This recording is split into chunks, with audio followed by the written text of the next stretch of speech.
Oh my god, I put my hair in a messy bun and then I'm sold to One Direction. I want to eat glass. Christopher, have you written a self-insert fanfiction of yourself? Hi, welcome back.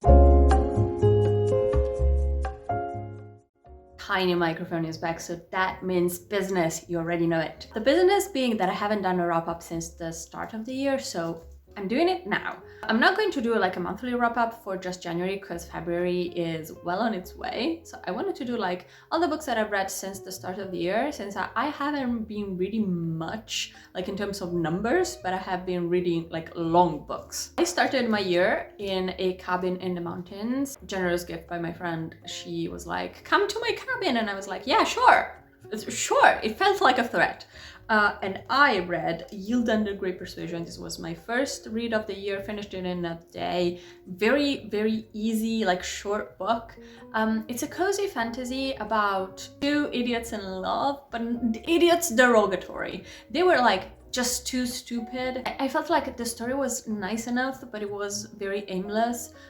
The protagonist gets tasked, like three errands to prove that he is a good person in the eyes of the person that he's been sleeping with and has gradually come to love, and the eyes of the goddesses and gods that are very much real in this rural town. The third task is 3/4 of the book.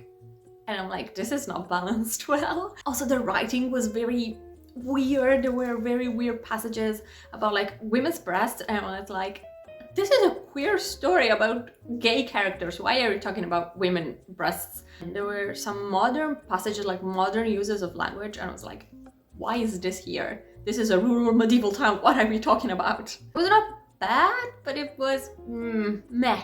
And then I read the book that I don't think I have to review, just the title alone I think is an explanation.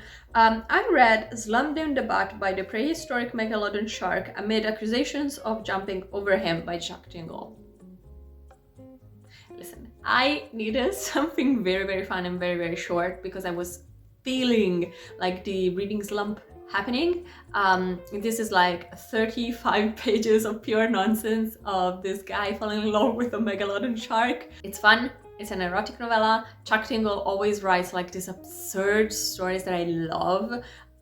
It's so fun. I think I gave it 3 stars. Jesus Christ. I don't know why. I started in 2024 and finished it in 2025. I started a Wattpad book because Italy is starting to publish like Italian Wattpad books. Why? I have no idea, especially because they are not edited, like they're copy and pasted from Wattpad. I read Game of Gods, first volume by Hazel Riley, and you're like, this is an American author. No, that's a pseudonym. Have you ever thought about those like satirical commentary on those Wattpad fics that they're like, oh my god, I put my hair in a messy bun and then I'm sold to One Direction. This is kind of like that. You're not sold to One Direction, but the protagonist who really loves games and she's so smart, she's fucking stupid, goes to Yale or Harvard, one of the two, I think Yale, and meets this like the kings and queen of Yale, and they're all named after mythical Greek gods, and they like do these cruel games, and the games are like spin the bottle, but like you have to strip, or another kind of spin the bottle in which you drink something and then you have to say a secret. And I'm like, is this cruel? Or sometimes they just punch each other. It's stupid, it's fun, but it's stupid and it's too long, incredibly long, because it was a Wattpad fic. And it works if it's chapter by chapter, like every week, every month, not in book form, not in book form. The ending, possibly the worst ending of all time, but not really, because the next book that I read proved me wrong, but I gave Game of Gods 2 stars. The book that proved me wrong is Don't Let the Forest In. I don't know what to tell you about this book because it's bad. Guys, it's bad. The writing is like standard Tumblrina writing, like straight out from a Tumblr post in which they tell you everything. Like this place is hauntingly beautiful and this piece of writing is heartbreakingly haunted. Like do you get what I mean? They tell you what to feel about what you're reading, and it's frustrating. The story talks about this boarding school, and the protagonist attends this boarding school for high school, I believe, or like early college, with his best friend and his twin sister. And at the start of the year, something has happened in the past that you don't know about, but the protagonist used to write like this gruesome fairy tales, and his best friend used to like illustrate them with drawings. And the monster illustrated in the like fairy tales are coming to life and are killing people. Like they are killing people. So the body horror part, like the nature horror part of the book, very good, very, very atmospheric. Everything else, mess. There are plot holes, because if you read that ending, that god-awful ending, you know that tears some holes in the plot. There are some things that are put in the narrative to be like atmospheric, but they do not make any sense with what you're reading. The protagonist talks to his best friend in like the most 2000s Tumblr way possible. I cannot describe it to you. It's like, I would love to crawl inside you and be your beating heart. And like in a narrative that it's all like this, all very gothic, it would work. Like this in a YA book in which the protagonist at some point goes to the straight gay alliance to discover that he's ace. Not so much. I also have beef with the ace representation, but that's another point, because I'm like, I'm not ace. I have many friends who are, and I asked and they were like, that's kind of iffy, but maybe like that's just because asexuality is a spectrum and that's not our reality. When I tell you that it was all a dream ending could have been better, it's bad. This was also the first book that I read for a vlog that I'm going to link up here. The second book that I read for that vlog was Claim by the Orc Prince, the first book in the Orc Prince trilogy. Very short book, again, like 200 pages, about the Orc Prince having to marry the Elf Prince for a political alliance, and then you discover some like political intrigue, secrets, stuff like that. It was sweet. It was very sweet. They learn to get past like the physical relationship, because they have to like magically bond to be married, and they're like, yeah, I lust for you, but do I love you? And it's very sweet, the progression of the relationship. It's not much. It was cute and fun. I also loved the inclusion of a like teensy bit of the Omegaverse, like a little bit of Mpreg. Yes. I give it, I think, 3.5 stars. Yes. And then I read like possibly the best book of the year. I don't know if it's going to like be topped. It was so good, like so incredibly good. I read Summer Sons by Lee Mandello. I want to eat glass. Every time I think about that book, especially there's one scene, you can feel it in the vlog that I was so flustered and at the same time like so scared. Another horror book about a protagonist whose best friend like committed suicide, or this is what they told him, but he died.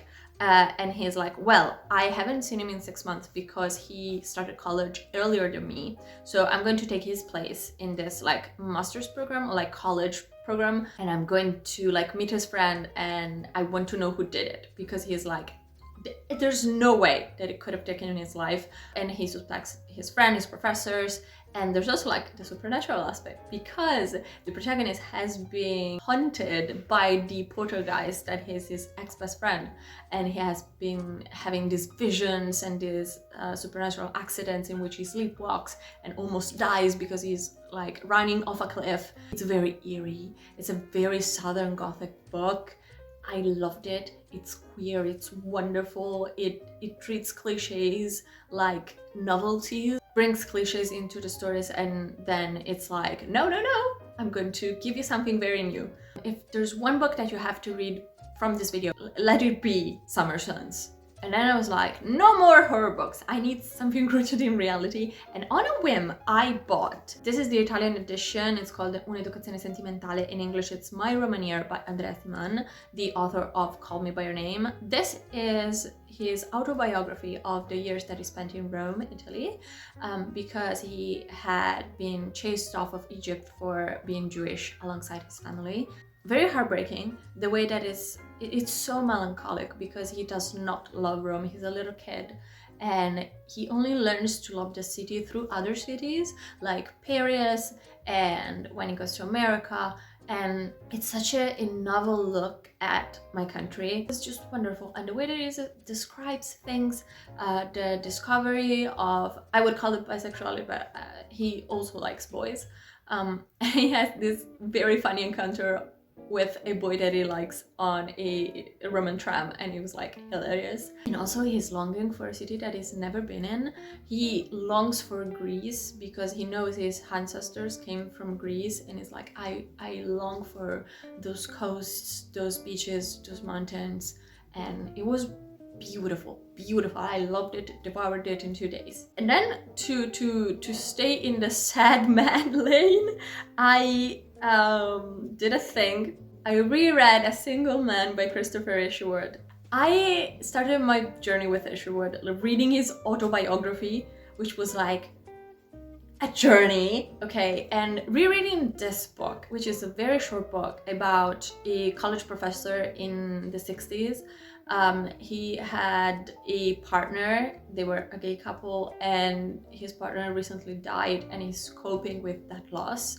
And this whole book describes a single day of his very, very lonely life. And I was like, after reading his autobiography, I'm like, Christopher, have you written a self-insert fanfiction of yourself? Because George, the protagonist of this book, is Christopher. It's a very melancholic book, very modern. I really saw some of my friends in this book, just like the college days.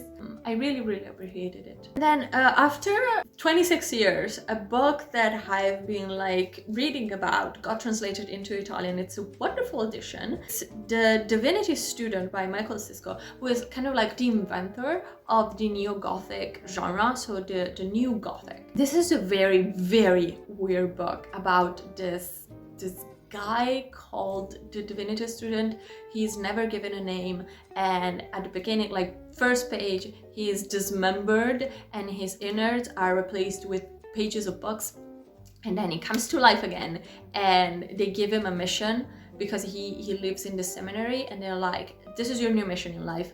You must collect words that have been lost to time, or like secret words that our language doesn't know. And so he goes to work for this man who collects words. And the more that he collects, the more that he transforms itself and gets close to divinity. There's also the fact that from putting things in formaldehyde, he can learn their memories. As I said, very weird book. I really appreciated it. The narration is very, very removed from the protagonist, so you never learn actually anything about him, especially his characteristics, which it's wanted.